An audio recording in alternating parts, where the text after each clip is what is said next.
سزائیں ختم کرنے کے لیے آئے.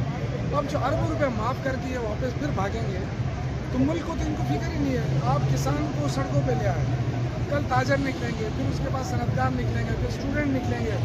تو آپ اس ملک پہ کیا کرنا چاہتے؟ تیسرا دن ہے, یہ سامنے پارلیمنٹ ہے, یہ وزراء صاحبان یہاں بیٹھے ہوئے ہیں. کیا ان کے کان نہیں ہیں, ان کی آنکھیں نہیں ہیں؟ لوگوں کو کتنی تکلیف ہو رہی ہے. آج اگر کسان سڑکوں پہ آ جائیں تو اللہ خیر کرے, پھر تو اس ملک کا کیا ہوگا؟ یہی تو ایک چیز ہے لوگوں کو. چلو وہ ملتی ہے, گندم مل رہا ہے, اس ملک کو پنجاب پیدا کر رہا ہے, کسان پیدا کر رہے ہیں. تو کسان کو آپ رلائیں گے تو آپ کیسے خوش ہوں گے؟ ہاں یہ ہے کہ یہ تو بھاگ جائیں گے. انہوں نے منی لانڈرنگ کا طریقہ لوگوں کو سکھایا, جو بچا کچا ہے دولت وہ بھی لوٹ کے چلے جائیں گے. ان کا کیا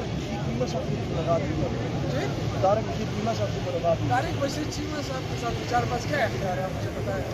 دیکھیں جن کے پاس اختیار ہے وہ آ جائیں, جو لوگوں پہ ابھی آئیں گے لاٹھی چارج کریں گے, آنسو گیس پھینکیں گے.